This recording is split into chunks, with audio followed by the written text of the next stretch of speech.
Hi, we outside. And this video is going to be a little bit different than most of my videos. Most of my videos, I walk, I meditate, and I share what comes to me. But this video is a little more premeditated, I would say.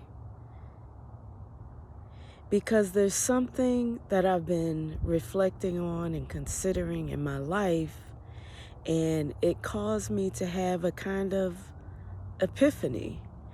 And it's a little personal, but I would like to share it because I think that it will be helpful to someone. So I have been single since 2019. So that's been a few years now. And I've only been on 2 dates. And the first one was horrible. The second one was not as horrible, but it wasn't good either. But I've been considering lately, especially this past year, we're in 2025, I've been considering since last year the possibility of dating again, of being in a relationship again. And I haven't actively done anything to actually make that happen. I haven't taken any action involving other people to make that happen, but I've been really considering it, and I wanted to go into it having really learned the lessons that I needed, that I feel that I needed to learn in order to have a successful relationship and be in successful partnership moving forward. So last year in 2024, I was not actively looking to date anyone, but there was someone that came across my path. We met, and I definitely was interested, and I was considering the possibility of dating this person. So we were in a getting to know you, let's build a friendship phase. And it didn't go further than that. We barely began to really build a friendship. And the reason that is because I decided to make known what I needed to move forward, to continue to build that friendship, and they decided that that was not something they had the capacity to do or willingness, either way. And we did not continue building that friendship. So the thing that I requested of them was that we were texting every day. We were doing working through the book, the workbook, A Course in Miracles with one another. So we would text little takeaways or highlights from the lesson of the day. And this was great, but it was not a back and forth dialogue. I wasn't really learning that much about them that was of value. And texting every day was creating a false sense of connection from my perspective. And I communicated that. And basically, it's funny to me when I say what I'm about to say. They said that I should feel grateful for the fact that we were texting our takeaways with each other every day. That's I should be grateful for that. That they don't text their friends every day. And I definitely would agree with that. I would not text my friends every day. However, if this was someone that I did not know and I was getting to know them and we did not have already established foundation, that it would be reasonable to have to put in a little more effort than a takeaway text from a workbook to actually get to know someone. So it was disheartening that that was their perspective, because I really liked what I was coming to learn about this person. And it felt unfortunate that we weren't able to build a friendship.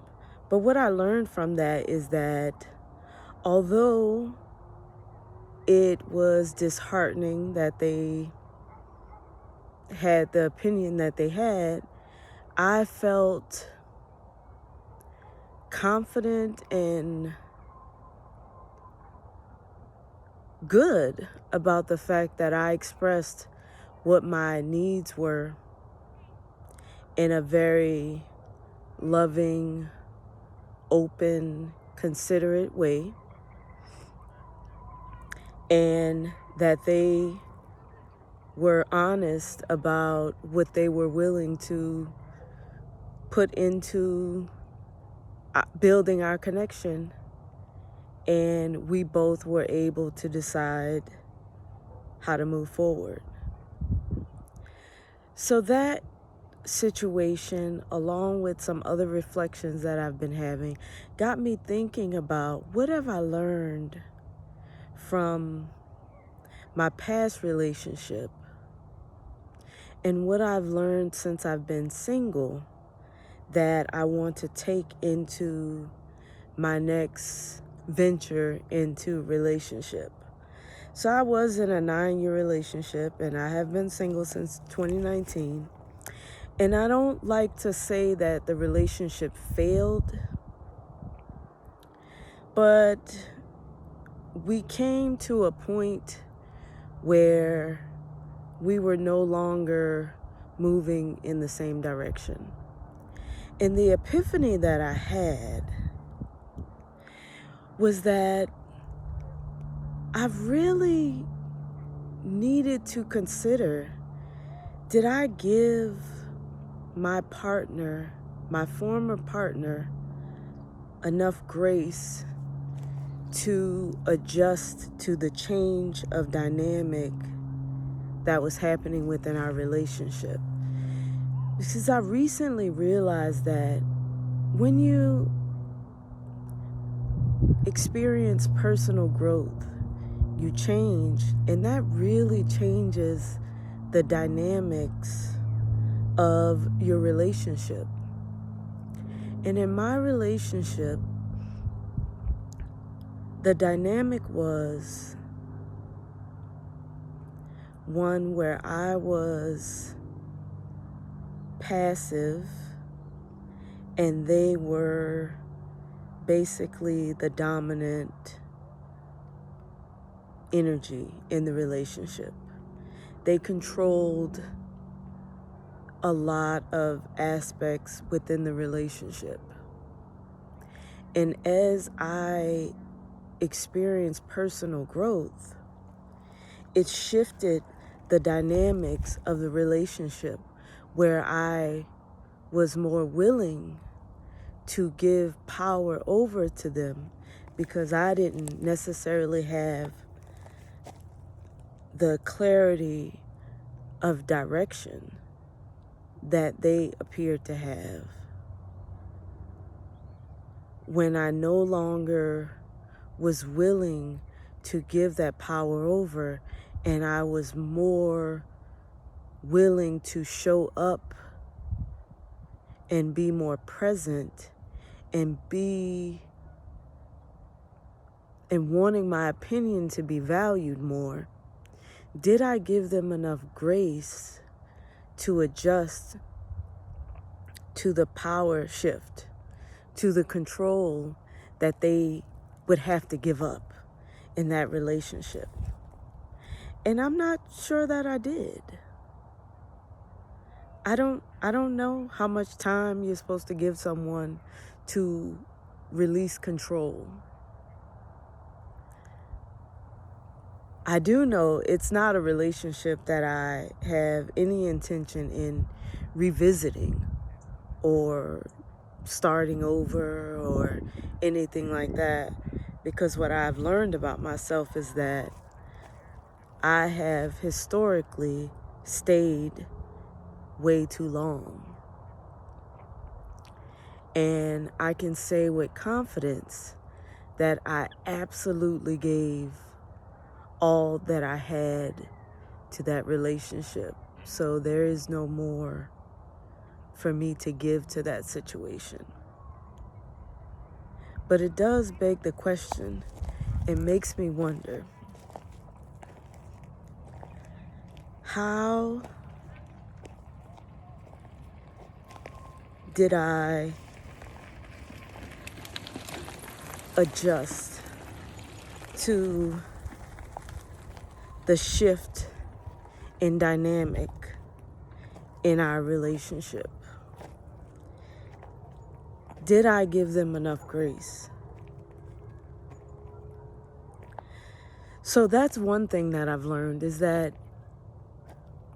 if you grow with someone and you're growing personally and they're growing personally, then you have to allow time and grace and have conversations about the power dynamics within your relationship and the role shifts that may happen as you change and evolve.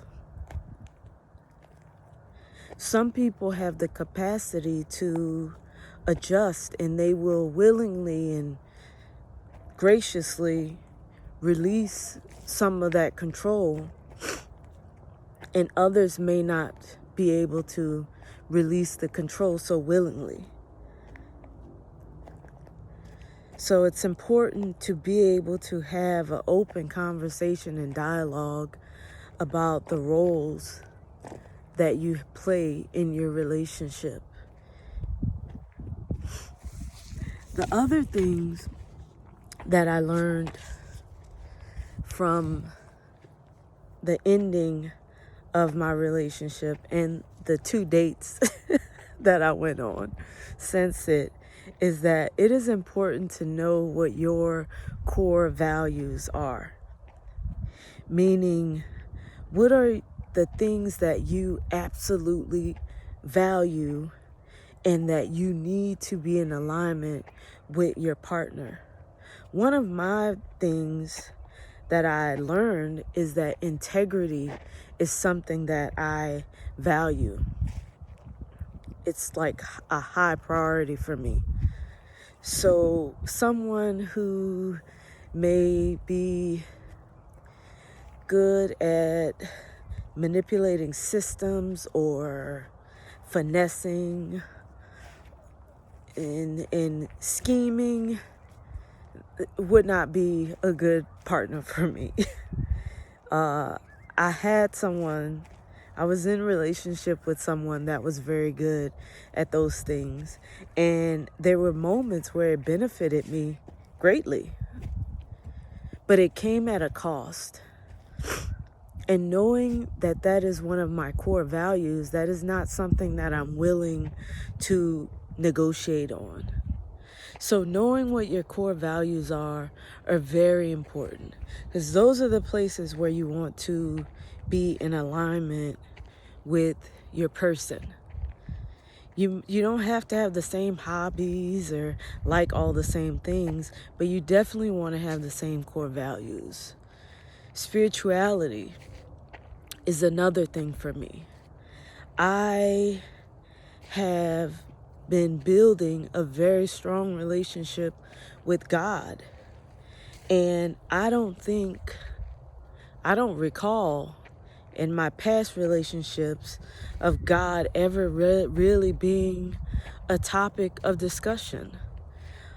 For me now, this is extremely important that my person have a strong spiritual foundation.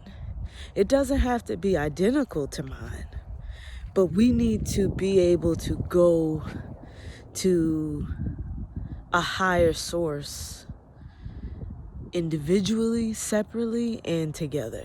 It's very important to me. So knowing your core values is definitely crucial to a strong partnership. And don't negotiate those. Those are the non-negotiables. Another thing is to do not minimize the red flags. That is something that I have historically done in the past, especially when I find that I'm very attracted to someone. I will sweep. I am an excellent sweep it under the rug. It don't matter to me. Formally, that I'm not there anymore. There's been red flags that I ignored, that I absolutely would not accept in a partnership, in a relationship at this time. And there were things that I went along with and allowed that I absolutely would consider to be red flags now. And I'll give you an example. So early in my relationship, we were still dating. It wasn't really official. They really wanted me to meet their friends. And I lived a good 45 minutes away from them. And it was a horrible storm happening. And they basically pressured me and told me that their friends didn't think I was real. And they really pressured me and pushed me to drive in this horrible weather to meet their friends. I allowed it. I drove in the weather. Today, I would not. I would consider that a red flag, that you would be willing to put my life in danger so that your friends know that I'm real, to impress other people. That would be a red flag for me. That would definitely be a red flag. And I would not accept that if I were dating someone today. Another red flag would be transparency. If you tell me that someone is just a friend and they're only a friend because you broke up with them a week ago and everybody knows this except me, that would consider to be dishonest. And that would not be acceptable. For me. Now, some people would be okay with that. I don't necessarily care who anybody has dated before me. However, if everyone in the room knows this information and it's common knowledge, and I don't know, and I don't have the opportunity to decide for myself if that's something that I'm willing to accept, then that is unacceptable to me. And I find out later, after the fact, after it happens to come out by accident, and that is not being transparent. And transparency is something that is a core value of mine. So to not be transparent, I would consider that to be a red flag. So know what your red flags are and don't sweep them under the rug. Stand on it. The other thing I learned is that being passive creates a volcano effect. It'll bubble under the surface until the volcano erupts. And that does not serve anyone. So don't be afraid to communicate what it is, whether you consider it to be small or not. Don't judge it. Share it, communicate it, be willing to discuss. Create a dynamic of open dialogue. The other thing I've learned is to honor your boundaries.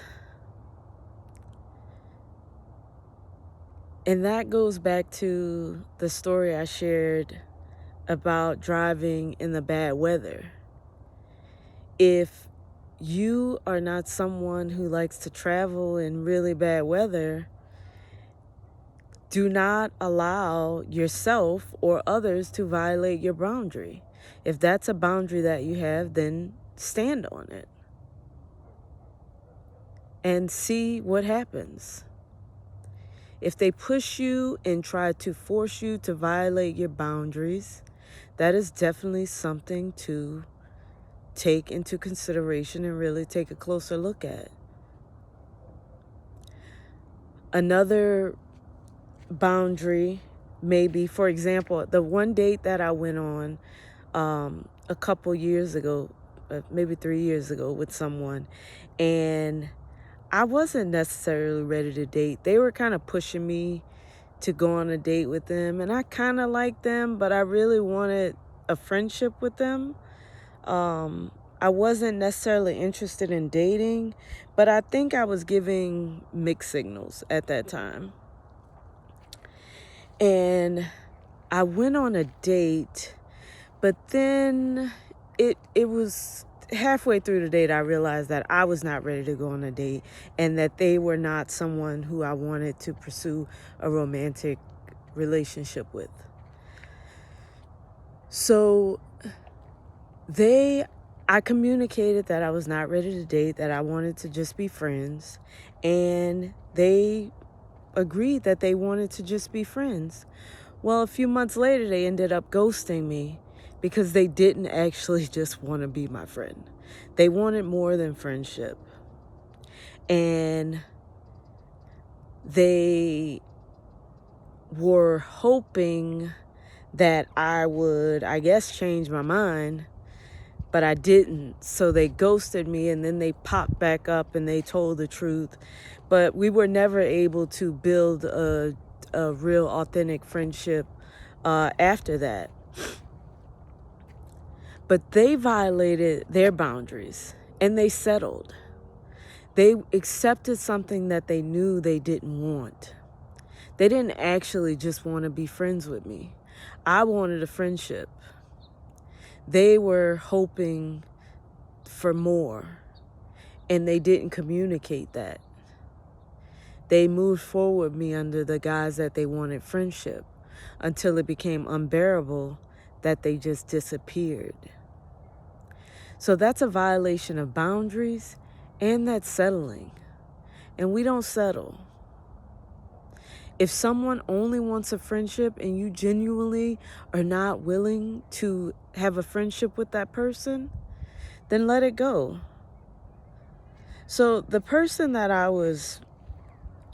had interest in a friendship and possibly maybe going on a date and seeing what the chemistry and what the energy would be like, I definitely was open to friendship with them because I actually liked what I was getting to know about them. But I don't want half-ass friendships just as much as I don't want half-ass partnerships or romantic relationships. So I don't know you well enough to just not be actively working towards getting to know you. So the fact of them grouping me with friends that they already have established foundations with was off-putting, and said that they were not willing or open to putting in the work that it takes to build a genuine, authentic friendship that has a strong foundation, which is what I was looking for.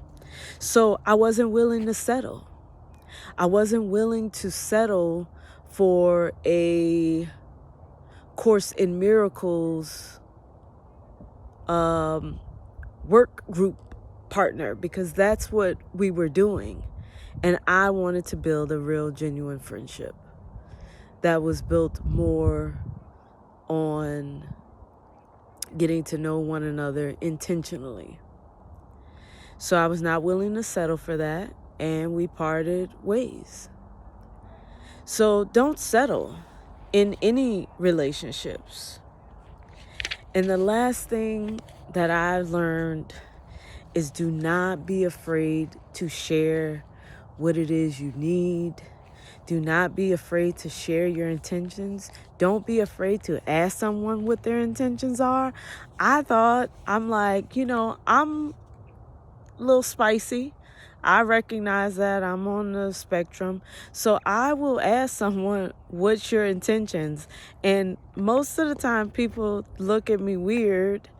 But if you need time to think about what your intentions are, I can give you that time. But I'm going to ask the question because that's something that's important. I want to know what your intentions are. And I do expect a transparent, truthful, honest answer. And if my spidey senses says that you're not being transparent and you're not being truthful, then I'm going to be more curious and I'm going to ask questions. But I'm going to honor what it is that I feel. And I'm not afraid to say what it is that I need. Because we do live in a culture where people are just polite nowadays. They'll say things like, yeah, we should hang out. Yeah, let's go do this. And they don't actually mean it.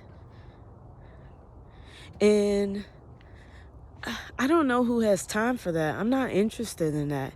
If I like you and I want to get to know you, guess what? I'm going to say to you, I'm interested in getting to know you. I'm curious about you. Would you like to get to know one another? Like, that's in friendship, romantic, partnership, anything. I'm going to share with you what my intentions are. I'm going to be transparent and honest and upfront.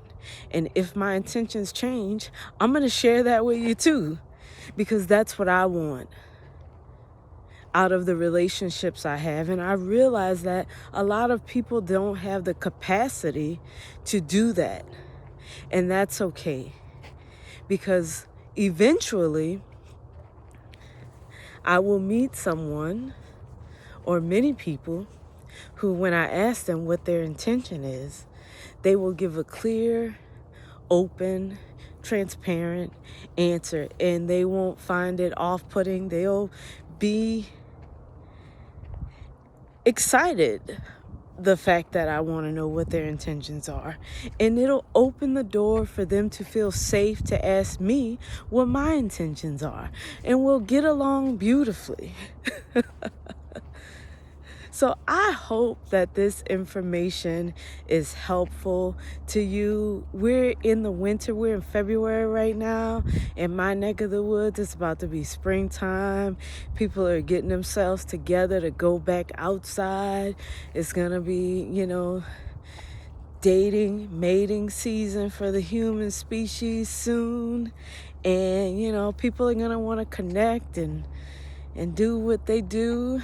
And maybe I'll be one of those people. Maybe you'll be one of those people. Maybe this helps in the relationship that you already currently have or in. Maybe this will help you to think about what it is that you want and what it is that you bring to the table and can offer in relationship. So So this is not like my typical video. This is probably the longest ass video I ever made. So if you made it to the end of this video, thanks for joining. I hope that this brought some insight, some enlightenment, that you maybe came into alignment with some of the things I said, gave you something to think about, something to work on.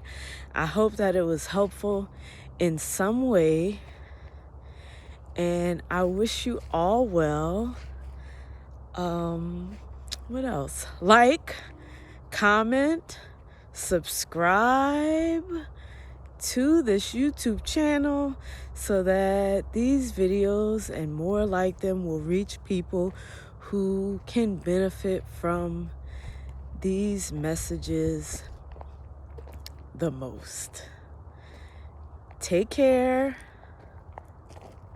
Bye.